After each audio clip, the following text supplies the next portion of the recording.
છેલ્લા મહિને જ્યારે રેલવેના જીએમની અહીંયા મુલાકાત હતી, આ બેઠક દરમિયાન મારા દ્વારા લેખિત રજૂઆત પણ કરવામાં આવી હતી અને મીટિંગમાં પણ ચર્ચા થઈ હતી કે વડોદરાથી પ્રયાગરાજ માટે આપણે બને એટલી ટ્રેન ફાળવવી જોઈએ, જેથી લોકોને આ ટ્રેનમાં સફર કરી અને વડોદરાના લોકોને એનો લાભ મળે.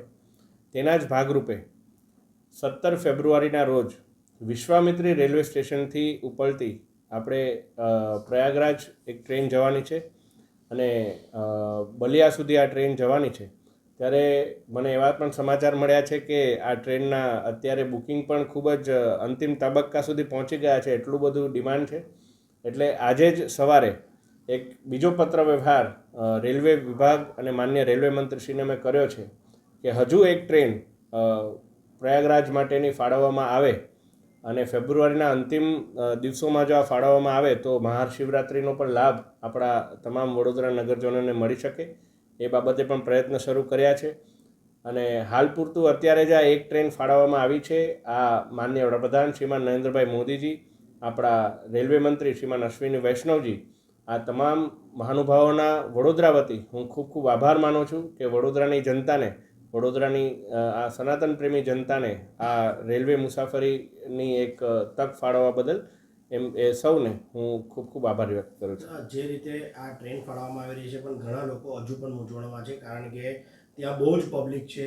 આપણા દ્વારા એ કોઈ વ્યવસ્થા કરવામાં આવશે? જે પ્રકારના આ સમાચાર આપણને મળી રહ્યા છે, આજે જે સવારની ઘટના હતી એને લઈને લોકો અસમંજસમાં મુકાયા છે કે પ્રયાગરાજ જવું કે ના જવું. તો મારી આપ સૌને એક જ વિનંતી છે કે વિશ્વનું, આ પૃથ્વીનું સૌથી મોટો આવો મેળાવડો ક્યાંય જોયેલો ના હોય એવો મેળાવડો અહીંયા આયોજન કરવામાં આવ્યો છે. એમાં પણ માત્ર ને માત્ર એક ઘાટ ઉપર, એક જગ્યા પર આવી એક દુર્ઘટના થઈ છે. સંપૂર્ણ પ્રયાગરાજ અને એમનું પ્રશાસન, ઉત્તર પ્રદેશ સરકાર અને કેન્દ્ર સરકાર આ બાબતે સાબદી છે. આપણે જો તમામ સરકારી ધારાધોરણો, નીતિ નિયમોનું પાલન જો કરતા આવીશું તો આવી કોઈ પણ ઘટના નથી જ થવાની. એટલે આ ઘટનાને લઈને કોઈએ ગભરાવાની જરૂર નથી. આજની ઘટનામાં પણ આપણે જો ખ્યાલ હોય તો બેરિકેડ તૂટ્યા અને અવ્યવસ્થા સર્જાઈ, એને કારણે આ ઘટનાનું સર્જન થયું છે. એટલે આવી કોઈ પણ ઘટનાથી ગભરાયા વગર આપ સૌ શાંતિથી સરકારી ધારાધોરણનું પાલન કરી અને પ્રયાગરાજ જાઓ, કુંભમાં આપ સ્નાન કરો અને ત્યાં તમામ આપણા અખાડાઓના દર્શન કરો અને આ એક પવિત્ર તહેવારને આપણે સૌએ સુનિયોજિત રીતે આપણે ડિસિપ્લિનથી મનાવવાનું છે.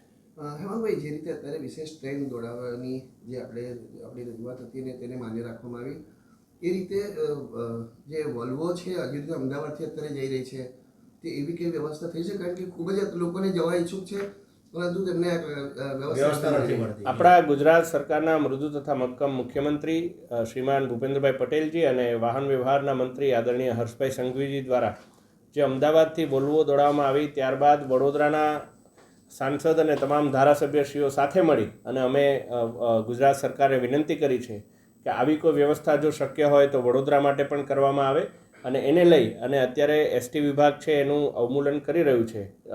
ટૂંક જ સમયમાં મને લાગે છે કે કોઈ સારા સમાચાર આપણને મળી શકે.